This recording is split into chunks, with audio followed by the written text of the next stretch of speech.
Well, hello. This is a video that I'm actually making so that I get to answer lots of people's questions. I've gotten several private messages from a day that I posted a couple pictures of this little lathe that I got. This lathe is, I'd guess, a dream come true, because I think I planned on buying this maybe 10 years ago and I never was able to do it. And then I finally found one just out of opportunity, and I went for it and I bought it. So I'll show you this lathe, not only this lathe, but also some tools that come with it. Not with it, but some things that I've been using. I'm going to save the best for last here. Alright, so this lathe is a Unimat DB 200. This thing is what I figured out from the serial number, and from what I could investigate, this thing is from the early 60s. It's a fantastic little lathe. It's got so many combinations. Simply, I chose this one because it's sturdy, it's precise. I mean, you can't go wrong with old stuff.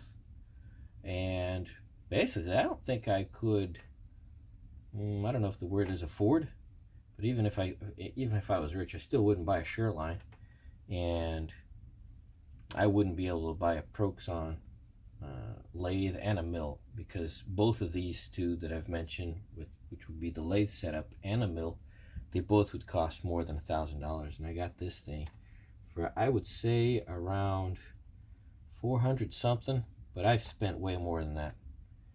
After you start to tinker with it, you'll notice that you're going to need more things, and then you just go down a rabbit hole. I haven't even done the calculations anymore of how much it is that I've spent, and I won't, because that'll just take away the fun of the hobby. This is the first time I actually do have some time alone with it. I've played with it for about, I would say, about 2 hours in total, several sessions. My time is very rare, so this is what it is. It's a little lathe. You get to adjust it, actually.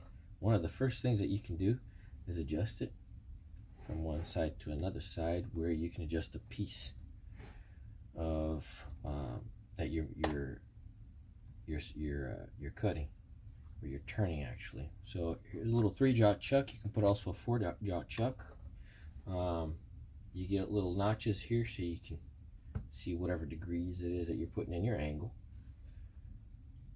You have to use a little Allen wrench so that you can lock things in. So there's a lock right here, lock right here, lock right here. All you do is just tighten these. But it's just basic little lathe. Turn it over here, turns here, turn it here. This moves also. One of the first things that you got to do is put in a belt. Now, speaking of belts, there's two, I would say, brands of belts that you can find nowadays easily on the internet, which are this one. This costs, I think, around 11 bucks on eBay, and there's another one, these orange ones. Now, this guy sells these also on eBay, but I would say the orange ones are more superior. I bought the black ones. I know they're not going to last as much as the orange ones, but I have it, so why not use it anyways? They do relax a little bit, so they start to stretch out over time. So the way you have to put it in, I'm going to pull this out, and you will start to see the versatility of this. So I have a little guide here that I printed out, and I attached it here so that I can have it readily available for me. So I have to take here the motor. I'm going to put the lowest speed that I can, which is 365 RPM. So the motor goes on the little one here, the little belt on the little pulley, and then this one goes on the larger belt right there. And now I will take this one and put it on the larger one, and then over here, after I've put this on the larger one, this goes over here. And you twist this, and that's it. That's as easy as it is. It's attached. It takes a couple seconds. So that's the slowest speed it can go. So it's a little lathe here. Put the piece here. I can use two items. I can either use this little vise, and I can attach it right here. I can put a piece and spin it, or I can put the piece right here and use this tool holder. Now, here's a regular cutting tool. This, I mean, I bought this at Harbor Freight. This was, I think, 20 bucks, just out of excitement the first day that I got it. And the way that you hold it down is you put it right there and you tighten it. Let's say tighten with it here. Take this. There's a little notch right there, and slip it in. I don't know if the lighting's correct here, but I have a little goose lamp I got from IKEA that I put it right here. It's very nifty for me, but I don't know if it's good or not for filming, but I'll try to keep it as broad as I can here. So you use this to tighten, put it in place, or you position it whatever position that you want, tighten it down, and then that's it. Now I'm going to get into this a little bit more, because this has to be, depending on what you're making or what you're doing or what it is that you're turning or cutting, you're going to have to reposition this several times. And just like any rotary tool or any tool, you will need accessories for it. So one little cutting tool is not enough. So you have several of them. In this little kit, it came out with several of these. So you got one that goes to one side, another one to another side, another one that goes right in front. These specific ones, you just untighten this, you turn, and then you can use several tips of it. I guess it makes it last a little bit longer. So that's that. You can also do this. For you to center your piece, people who know lathes, this is just something basic, but I'm doing this for people who have never seen this machine before.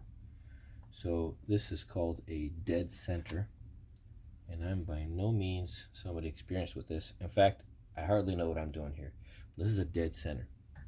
Right, this will actually tell you where the center of your piece is. So you adjust this, bring this down. Well, let's actually do it. Loosen this, you bring this down. Let's say that I will turn, I'm going to use this little end mill here as an example. I'm going to put it here. Let's say that I'm going to turn this, and I want to know where my center is. So I will adjust this here, bring this out, and that is going to tell me exactly where my center is. And it's actually telling me that it's actually a little bit off because this is loose. So this brings exactly right there. Another rule that I've noticed from playing around with this is that whatever it is that you're cutting, your tool, it has to be exactly in the dead middle of what it is that you're cutting. So you have to adjust depending on what it is. Oh, here's better lighting. Depending on what it is, what bit that you're using, you have to adjust the height of this. So sometimes you might have to put a little shim in here, right? Maybe a cut up credit card or a little strip of aluminum or whatever it is that you can put in right here so you can adjust the height of this. I'm going to get into this a little bit more because I found out something that's genius.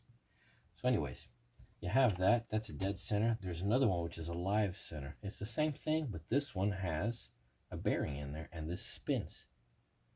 This little thing spins. So you put this in here. If you have to keep something from dropping off, so let's say that this is going to become a little bit loose.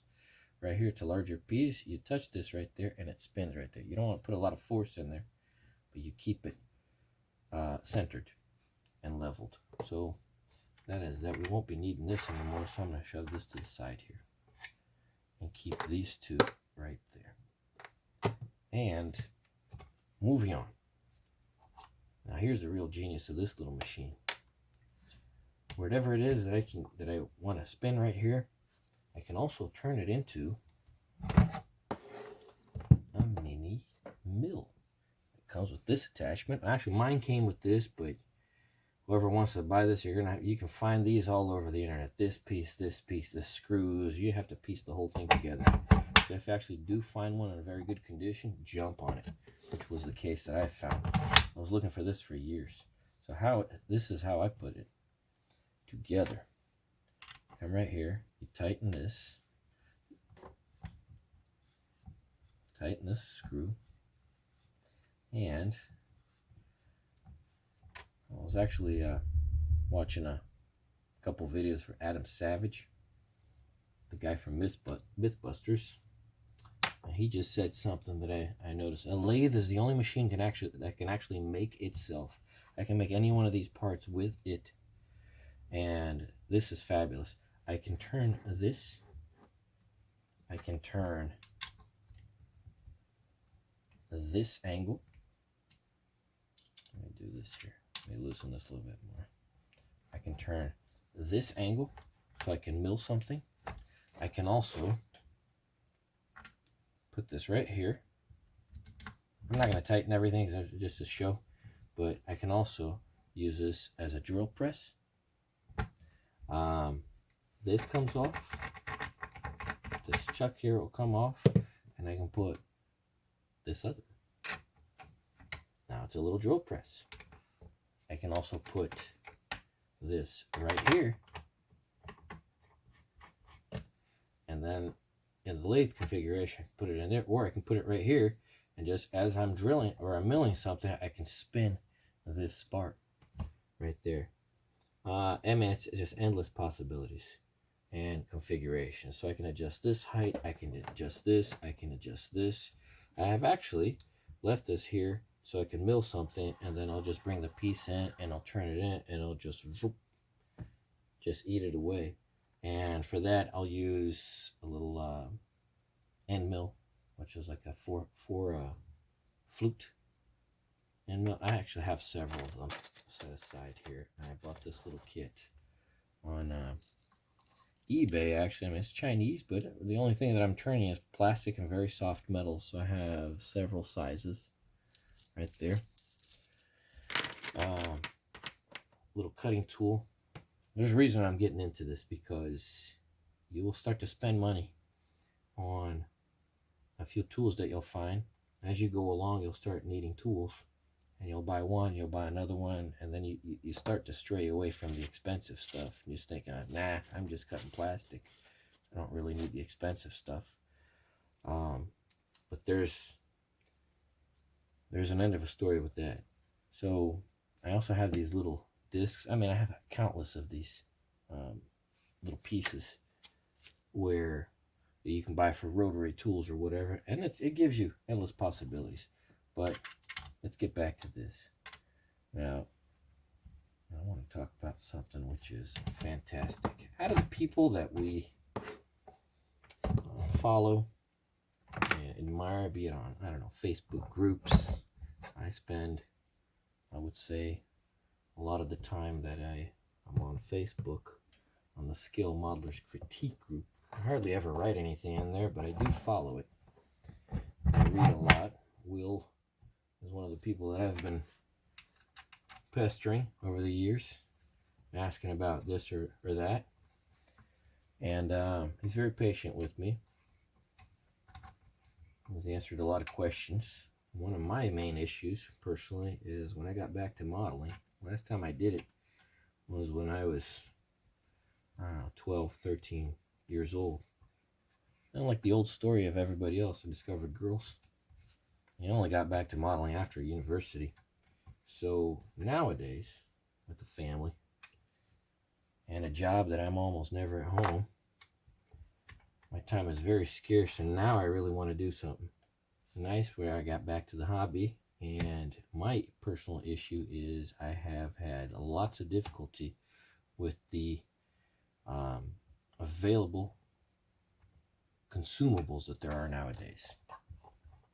And let me which is, I mean, back when I used to model, I had 1 or 2 brands of paint, and then you stuck to whatever line of products they had, and that was it. Life was simple. Now you have 20 different brands of paint, chemicals, consumables, products, glues, and it's become very confusing. So anyways, now I'm starting to spend some more money on specific things that I like, and I love scratch building. I would say more than any other part of a process of modeling, of scale modeling. Or else I'll take a look at something in a kit and I just want to make it better, and I'll spend months making that kit better. So continuing here, these are called Tommy bars. I bought these separate. This is just so you can put on your chuck, you can tighten it or loosen it. Now here's the real genius of the part. And the people that I follow, one of them is a dude called Luis Ali. That's A-L-L-Y. This is the line of products that he has. It's called Tryally. His name's Luis Ali. You can find him on either Facebook or YouTube, and he's got videos that go back to 10 years. And he is mainly a Tryally guy. He loves the little Tryally lathe. As I said before, you can go several ways. You can go to a TAG lathe, which is an Austrian-made lathe. You can go with the Unimat, which has 3 or 4 generations of these. This is one of the first ones, most basic. There are guys that turn this into, there's also an attachment. There are endless attachments that you can put onto it, which is an auto feed. You turn this on, it's actually mechanical, and it makes this part turn by itself. I don't need that, and second, I actually enjoy going back and forth with my own hands. I guess you could say I could take more pleasure with it in that way. There's also the Tryally, which is a modern version of this. Anybody that knows or wants a mini lathe, you're going to go straight to either Tryally or Proxxon. But Tryally is very good. I would definitely contemplate one of those, but this thing is just so darn cute. I guess that's why I went with it.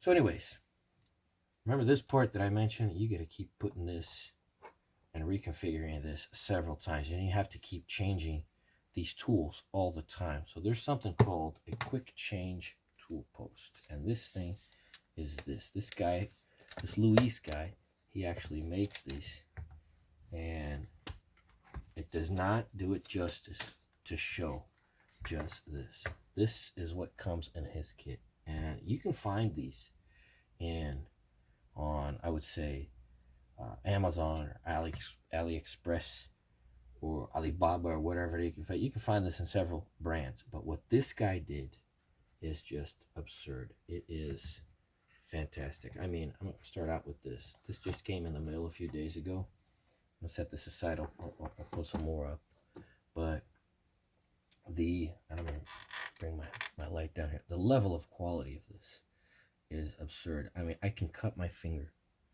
just on the tip of where the tool is supposed to slide in. The quality of what this guy did was amazing, and he hand makes these. These are handmade. What this is I'll push this further here. What this is this. This is a quick change tool post.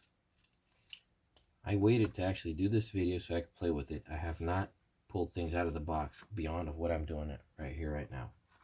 So take this little bottom part, put it right here, and you tighten it right here. For the sake of time, I'm not even going to go full, but you tighten it on top, and you take this, and this will go right here.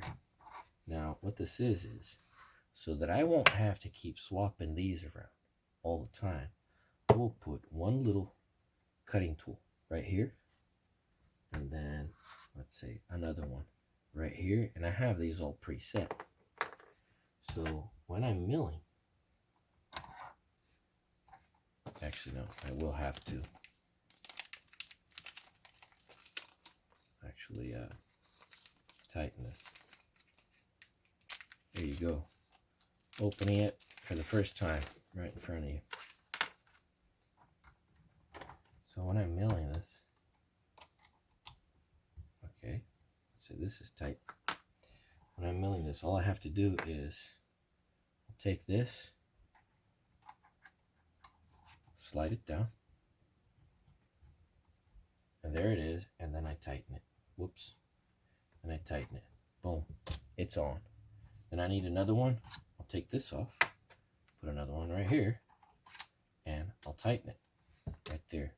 Oh, but I mentioned before that the height of this has to be adjustable, right? Well, right here, there's another screw, which actually controls, let me loosen this, which controls the height of where the tool is supposed to be. So let's say that I put a tool right here. If I adjust this, oh, there's a little one. By adjusting this right here, I can control the height of how this goes up or down. I also have a little stop right here, which is this. This screw will hit this stop and it'll bring this piece either up or down. So you have the perfect place preset right there, and I can swap around from one to another very quickly. Now that sounds like, oh, why am I going to spend a lot of money? Because this was actually quite expensive. This will also last you a lifetime, by the way, but it was quite expensive. The difference is that with these little cutting tools that I bought at Harbor Freight, which is a very cheapo store in the United States if you're not in the US, this was $24. So 24 bucks. Another 15 or something with these end flutes. And another more and more and more. This was, I think, $14, just a pair of sticks. Just metal sticks, that's what they are. Just metal bars, just so you can open and close and tighten. You know, it adds up very quickly. So once you get to a certain age, you start to figure out some things in life. You better just go with the good stuff and spend once with it rather than keep trying over and over and over with some cheap stuff. So I decided to break out the piggy bank and use this. This is absurdly fantastic. Now for modeling, do you need this? No. Is it fabulous? Yes, it is. Now here's the real gem. Beyond this, because he made these, I mean, there's no way that I can show in a video. I don't even know if it's too much light here, but just the level of quality of this. I can actually cut my finger on how well made this is here, and I can actually see the mill marks. And looking at Luis's videos, again, his name is Luis Ali. Looking at his videos, I actually know what tools he used to make these. But which is great to actually have these in my hand. But here's the real gem. And this is the part that is specific to scale modeling, which is fantastic. I don't think the camera is going to be able to actually portray what it actually is, but he actually gave me these. These came in this little bag. Comes in a little bag. He put little pieces of hose on the tips of them so that he could, so that they wouldn't be damaged during shipping. And I had some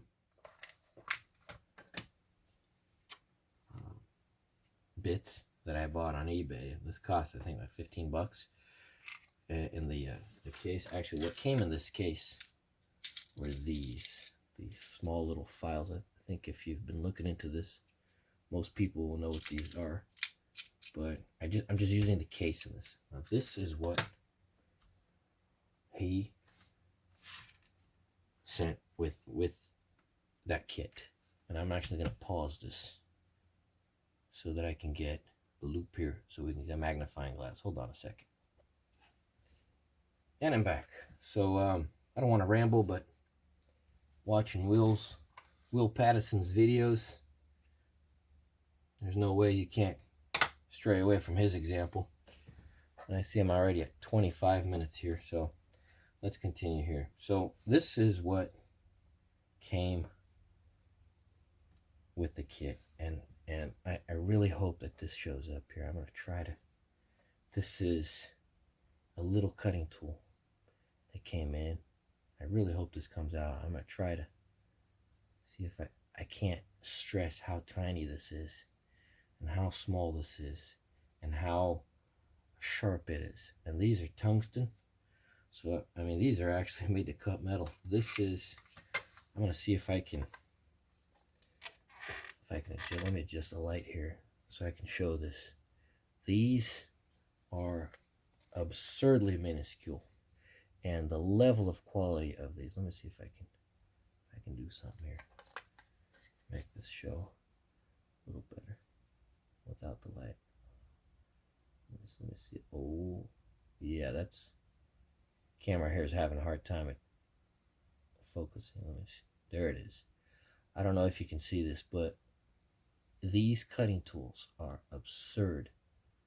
I mean, the level of quality is just insane. And I'm gonna see if I can get these. Look at this. And I mean, I have bore cutting tools, boring tools, threading tools, and these are all handmade. I mean, look at this thing, this little mill.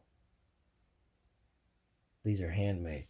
There's a guy that I follow. His name is Lucas Lazlowski. I don't know if that's how you pronounce your name there, Lucas, because I'm sure you're gonna see this. But he has a company called Taurus Models, and he makes actually accessories for winglet wings kits. And he's got a Clerget engine, which is fabulous. I still haven't gotten to mine. And he saw these and he flipped out also. And he makes this, I mean, if you look at his website, which is taurusmodels.com, he also has his Facebook page.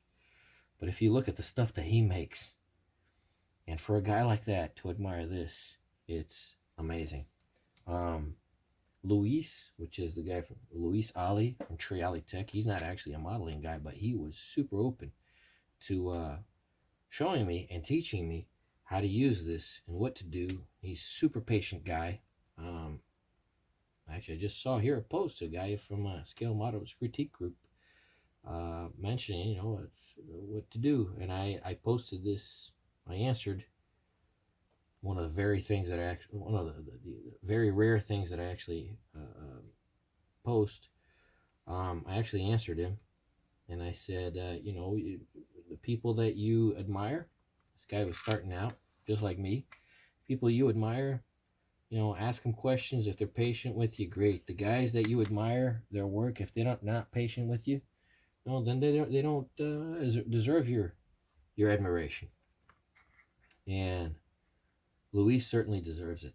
I mean, it's unbelievable, the little tools that he has made. And he actually he was so careful to accommodate my requests and my demands, where he actually threw in a few extra bits of these pieces so that I could use specifically on modeling. I told him I want to be able to make a 172 air-cooled aircraft engine, and I want to be able to make the cooling fins out of one of these tools. And what he did was, I gotta pause this again, and I'm back. So what he did was, he sent me these extra tools, where you have to see this live to be able to believe it. So here it is, and I'm in millimeters. I'm zeroing this out. This is how thick the cutting part, the cutting end of this knife is. And let me show you here. Look at this, 0.07 millimeters. It's absurd. That's what would actually cut, and this cuts steel. I plan to be cutting just plastic and resin, and I do a little bit of aluminum. The other day I was playing around with the a spinner from one of the kits that I'm building, but it is amazing. These, and he also goes on to gradual sizes where they get a little bit thicker. So if my hands aren't shaking too much here, I don't even know if this is focusing. There you go, 0.17. They're out of order because I just put these in just for a display thing. They came in that little bag. But let me see here, 0.17, 0.40, not 0.50. Let's see here, this other one. This one is, I'm shaking my hand, that's why it is. This would be the 0.25. I mean, half a millimeter, and it cuts 0.30, and they gradually go up and down. I mean, what can you say with this?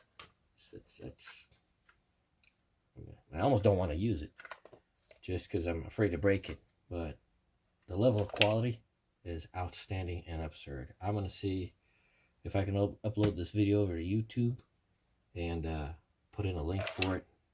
I don't even know how to do that, but I'll learn. And that's what I got. Anyways, thanks for watching.